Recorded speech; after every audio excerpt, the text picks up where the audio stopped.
The security guard's hand was shaking as he reached for his radio. It was September 30th, 1976, 11:44 p.m., NBC Studios in Burbank. Bob Hope was midway through a warm, easy conversation about his latest golf tournament, when a man who wasn't on any guest list, who had no scheduled appearance, no clearance, and no business being anywhere near that studio that night, appeared in the hallway outside Studio 1. Coming up, the real reason Bing Crosby walked into that building unannounced on a night that had nothing to do with him, the private fear he had been carrying since a heart attack 2 years earlier that he had told almost nobody about, and the 6 words he said to Bob Hope, live on national television, that made 20 million Americans forget they were watching a talk show at all. But before we dive in, I see messages all the time in the comments section that some of you didn't realize you weren't subscribed. So if you could do me a favor and double-check if you're a subscriber to this channel, that would be tremendously appreciated. It's simple, it's free, and it's something anybody who watches this show frequently can do to help us keep everything going. Please do double-check if you've subscribed, and thank you so much, because in a strange way, you're part of our history, and you're on this journey with us, and I appreciate you for that. Now let's get into what happened that night, because what almost nobody in that studio understood was that the most relaxed and easygoing entertainer in America had spent 2 years quietly, terrified that he was running out of time to say something he had never once said directly to his closest friend. Bing Crosby and Bob Hope met in 1932, backstage at a New York theater, 2 young performers still years away from the fame that would eventually make them household names. And according to accounts given by both men across the following decades, their friendship developed with a specific and immediate ease that neither of them fully expected,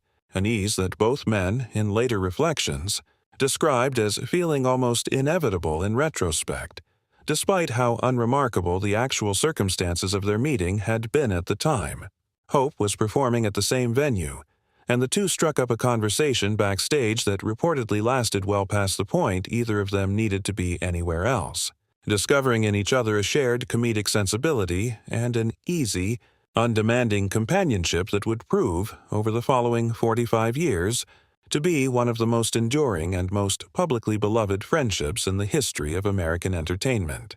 This friendship produced, across the following decades, the Road to film series, 7 pictures built entirely around the specific and irreplaceable chemistry between them, alongside decades of golf tournaments, radio appearances, and a private camaraderie that both men maintained with a consistency that outlasted nearly every other professional partnership either of them formed across their careers. The specific quality of their comedic partnership deserves fuller understanding, because it explains why their friendship became so genuinely significant to both men beyond its considerable professional value. Unlike many performing partnerships built on genuine rivalry or careful professional distance, Crosby and Hope developed a specific and unusual generosity toward each other on screen, each willingly setting up the other's best material rather than competing for the audience's attention. A collaborative instinct that film historians have since identified as genuinely rare in an industry built substantially on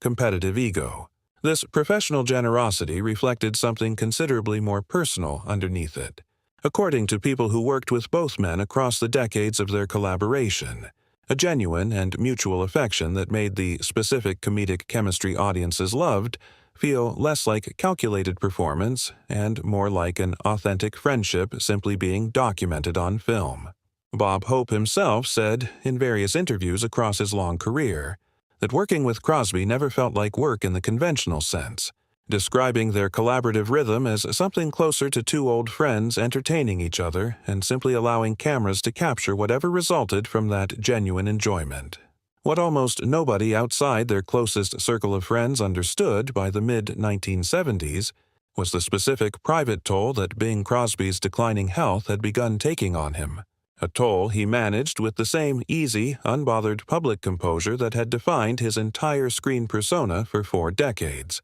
Crosby had suffered a serious heart attack in 1974, an episode that friends said had genuinely frightened him in ways his relaxed public demeanor never revealed. Though he returned to work and to his usual public routines within a relatively short recovery period, projecting the same effortless calm that had made him one of the most beloved performers in American history. Privately, according to his son Harry Crosby's later recollections, Bing carried a persistent and specific anxiety about his heart following that 1974 episode, an anxiety that manifested not in any visible change to his public behavior, but in small, private adjustments that only his closest family noticed, a new habit of writing longer and more personal letters to his children, a tendency to linger somewhat longer in conversations with old friends, a quiet accumulation of specific things he seemed to want to make sure he had said before any additional time passed. This specific pattern of behavior connects to a broader and considerably more complicated aspect of Bing Crosby's private character that his relaxed,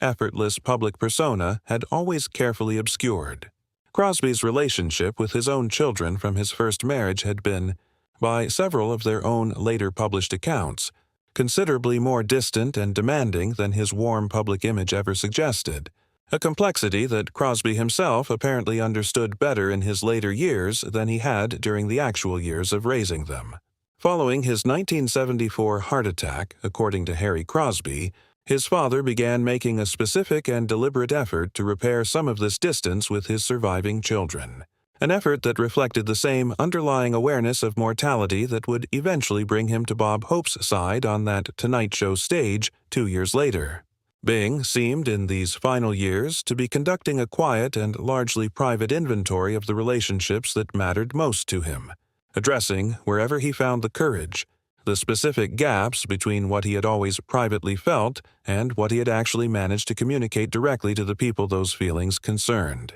Quick reminder before we continue, because this next part of the story matters enormously. If you're enjoying this so far, take just a second to hit that like button. And if you haven't subscribed yet, now is the perfect moment. Because what happens on that stage in a few minutes reveals something about one of America's most beloved friendships that almost nobody ever saw before. By September of 1976, Bing Crosby had experienced, over the preceding several weeks, a series of minor but persistent symptoms, a specific tightness in his chest during physical exertion that he had not yet discussed with his doctors, a decision rooted partly in the same reluctance to make a fuss about his health that had characterized his entire public and private demeanor across his career. According to his son, Bing had mentioned these symptoms only once, briefly and without elaboration, to his wife, Catherine, before returning to his usual routine with the same apparent unconcern that had always defined how he managed difficulty. But something about these recurring symptoms, according to what he later confided to exactly one close friend, had produced in him a specific and mounting awareness that his own time was, in some undefined but increasingly present sense, becoming more limited than he had perhaps previously allowed himself to consider. Johnny Carson had booked Bob Hope for that evening's broadcast to discuss an upcoming golf tournament and a recent television special,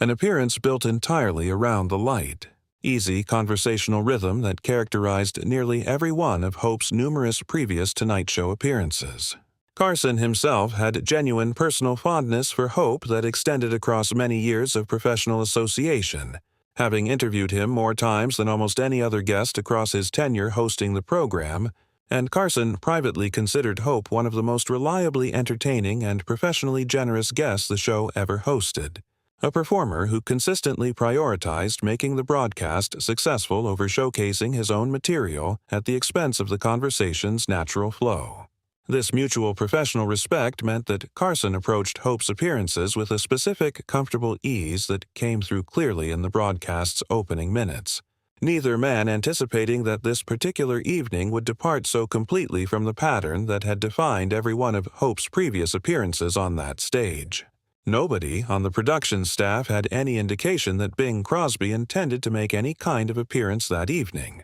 and Hope himself, settling into his usual comfortable rapport with Carson, had no reason whatsoever to expect that his closest friend of over 4 decades was about to walk into the building. Bing Crosby arrived at NBC Studios at 11:41 p.m., several minutes before the broadcast's scheduled conclusion, wearing his characteristic cardigan sweater and slacks, an ensemble so associated with his relaxed public persona that the Security guard on duty that night recognized him instantly despite the late hour and the complete absence of any scheduling explanation for his presence. The guard, a man who had worked at NBC for many years and had developed, across that time, a reasonably reliable instinct for distinguishing genuine urgency from ordinary celebrity unpredictability, later said that something in Crosby's expression, a specific gravity that seemed entirely out of character for a man whose public persona had built an entire career on effortless, unbothered charm, made him hesitate before following standard security protocol. Crosby told him simply that he needed to see Bob Hope, that it could not wait until morning, and that he understood completely if this created difficulties for the broadcast, but that he had decided, driving to the studio that evening, that he was not willing to let another day pass without saying something he had been meaning to say for considerably longer than he was entirely comfortable admitting. Fred DeCordova, the show's longtime producer, met Crosby personally in the hallway outside the studio, and according to the account he gave years later, took one look at Crosby's face and understood immediately that this was not an attempt to insert himself into his friend's spotlight for any reason resembling professional advantage. DeCordova had produced numerous broadcasts featuring both Crosby and Hope separately over the years, giving him a specific and reliable frame of reference for the ordinary range of both men's public demeanor, and he later said that Crosby's expression that evening fell entirely outside anything he had previously observed from him, a specific gravity that seemed genuinely incompatible with the relaxed, unbothered persona Crosby had maintained so consistently across decades of public appearances. This recognition, according to DeCordova, was what ultimately convinced him to take the considerable professional risk of disrupting a live broadcast in progress, understanding that whatever had brought Crosby to that hallway that evening was significant enough to warrant genuine accommodation rather than the polite deflection that ordinary unscheduled celebrity appearances typically received. Crosby told him only that he needed a few minutes and that Bob would understand once he saw him standing there. DeCordova, weighing the genuine risk of disrupting a live broadcast against something in Crosby's manner that felt too significant to dismiss, made the decision to inform Carson during the next commercial break rather than turning Crosby away. Johnny Carson, informed of the situation with barely a minute remaining before the broadcast resumed, made a decision that several members of his production staff later described as entirely instinctive, a decision made almost entirely on the strength of DeCordova's own visible conviction that this was not an ordinary unscheduled celebrity appearance, but something considerably more significant. He told DeCordova to bring Crosby to the stage entrance, not to announce him, simply to let him walk out when the cameras returned from break. Do not miss what happens next, because it is the moment this entire story has been building toward. Bob Hope was mid-sentence, describing a recent round of golf with the specific comedic timing that had defined his entire public persona for decades, when Bing Crosby walked out from behind the curtain. The studio audience recognized him immediately, and a wave of delighted applause began spreading through the room, several audience members later recalling their initial assumption that this was a planned surprise appearance designed to delight fans of the beloved duo, before several people noticed the specific gravity in Crosby's expression, an incongruity that quieted the applause almost as quickly as it had begun. Hope's face, according to everyone present, registered genuine surprise followed almost immediately by something considerably more attentive. The specific recognition of a man reading, in his closest friend's posture, that something significant was happening. Several audience members seated close enough to observe Hope clearly described a visible shift in his own demeanor within seconds of Crosby's appearance, his familiar, easy comedic energy giving way to a focused and genuine concern that revealed, even before either man had spoken directly to the other, exactly how attuned each remained to the other's emotional state after more than 4 decades of close friendship. Crosby walked directly to where Hope sat, and rather than the easy, joking greeting that might have characterized any other unexpected reunion between these two lifelong collaborators, his expression carried a weight that made the studio audience go completely silent. He sat down in the chair beside Hope, taking his hand in a gesture that neither man's public friendship, built substantially on comedic banter and golf course camaraderie, had ever displayed before on camera, and said, quietly enough that the boom microphones barely caught it, but clearly enough that it has since been confirmed by multiple people who reviewed the broadcast tape. 6 words that would define the entire remainder of that broadcast. He said, "Bob, I need to say something." Several people seated close enough to the stage described the specific quality of his voice in that moment, stripped entirely of the relaxed, effortless register that had defined his public persona across 4 decades of American entertainment, carrying instead a raw and unguarded urgency that made clear, before he said another word, that whatever he had come to say was going to require more courage than anything he had ever previously said on that stage or any other. Bob Hope's expression shifted instantly from surprise to genuine attention, the specific quality of someone who had known another person long enough to recognize immediately when their tone carried something considerably more significant than ordinary conversation. He asked Crosby what was wrong, his voice carrying an urgency that revealed, in a single question, exactly how much he still valued the man beside him despite 4.5 decades of the specific, comfortable distance that even the closest male friendships of their generation typically maintained. Crosby told him, briefly and without excessive medical detail, about the persistent chest symptoms he had been experiencing, about the 1974 heart attack that had frightened him more than he had ever publicly acknowledged, and about the specific realization that had brought him to that studio that night, that he had spent 44 years being the easy, unbothered friend who made everyone comfortable, and that he had decided, driving to the studio, that he was no longer willing to let that comfortable ease prevent him from saying what actually needed saying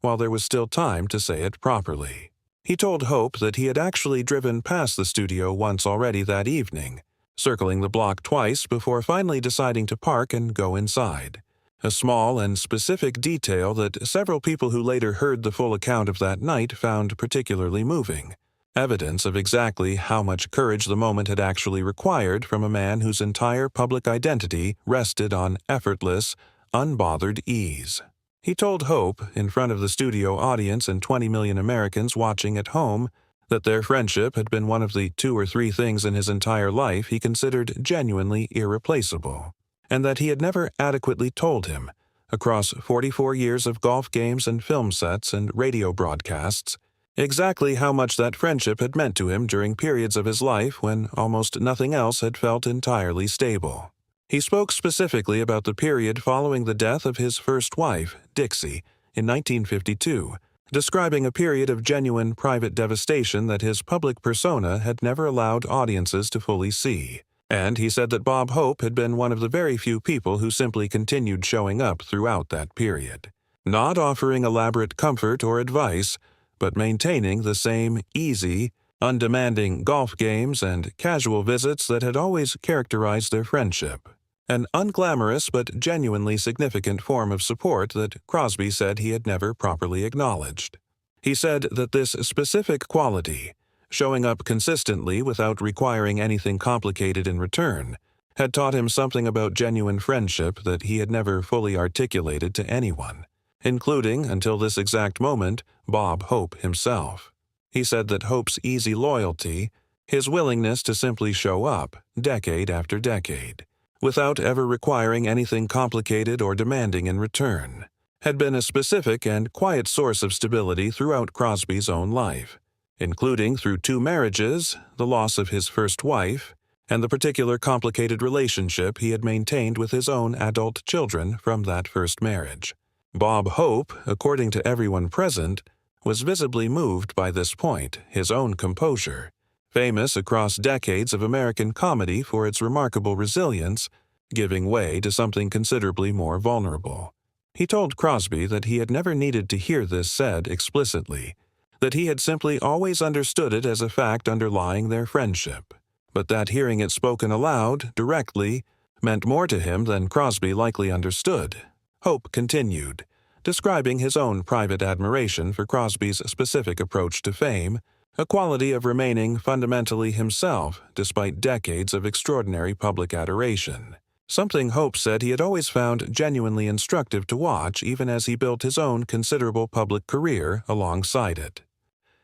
He said that Crosby's easy, unbothered public persona had never once, in his own private observation across 4.5 decades of close friendship, struck him as false or performed, but rather as the genuine expression of a man who had somehow managed to hold on to a fundamental groundedness that fame so often eroded in other performers of their considerable stature. He said that watching Crosby maintain this groundedness, decade after decade, had given him a private model for how to survive his own fame without losing whatever essential part of himself had existed before any of it began. He said that he, too, had never adequately expressed how much their partnership had meant to him, describing Crosby as the professional collaborator who had taught him more about comedic timing and generosity toward a fellow performer than anyone else he had ever worked with across his entire career. Johnny Carson, watching this unfold from behind his own desk, made the deliberate decision, according to production staff present,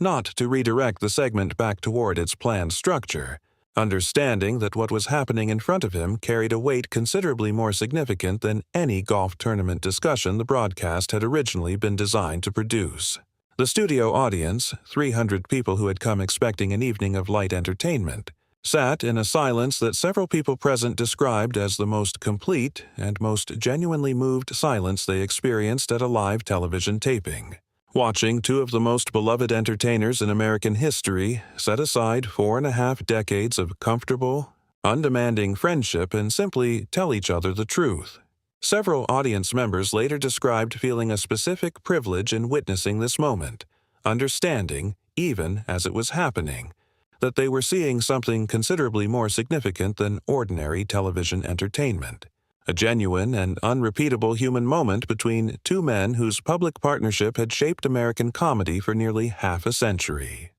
What followed was a considerably longer and more genuinely emotional conversation than either the audience or the production staff had anticipated. Crosby and Hope discussing, with a candor neither had ever displayed publicly before, the specific texture of what their friendship had actually provided each of them across 4.5 decades, the professional partnership alongside the considerably more significant personal steadiness each had offered the other through marriages, family difficulties, and the particular loneliness that fame sometimes produced even for men surrounded by adoring audiences. Hope spoke about his own experience of touring extensively to entertain American troops overseas across multiple wars, describing the specific isolation of those long separations from ordinary domestic life, and said that Crosby's letters and occasional visits during those tours had provided a specific anchor to normalcy that he had never adequately thanked him for. Crosby, in turn, spoke about the particular pressure of maintaining his relaxed,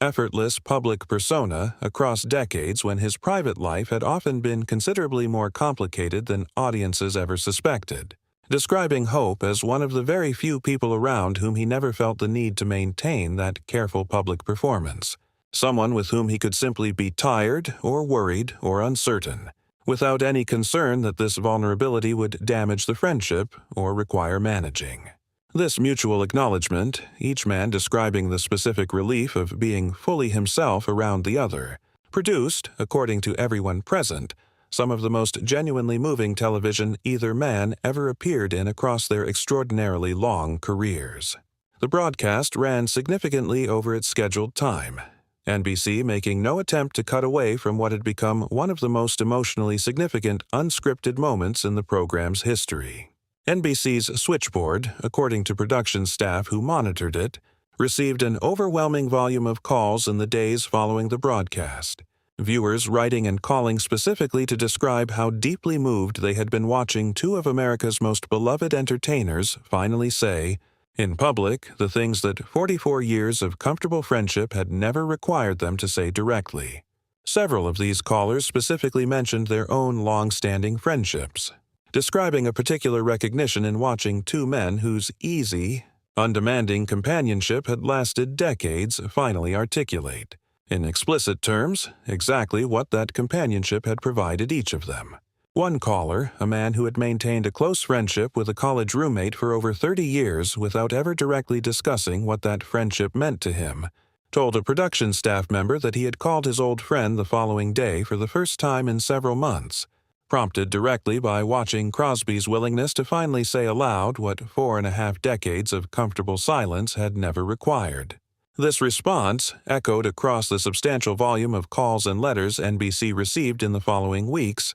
suggested that what had happened on that stage had touched something considerably larger than the specific story of two beloved entertainers, a broader recognition among viewers of their own comfortable, long-standing friendships that had perhaps never received the direct and explicit acknowledgement they actually deserved. In the 13 months between that broadcast and his death, according to people close to both men, Crosby and Hope's friendship deepened in specific and quiet ways that neither man discussed extensively in public. Additional golf games arranged with a regularity that friends noted as somewhat more frequent than their usual pattern. Longer phone conversations that Hope's own family later described as carrying a specific warmth and openness that had not always characterized their friendship's earlier decades. Bing Crosby's heart symptoms continued in the following year, though he never publicly disclosed the full extent of his private concern, and he died suddenly on October 14,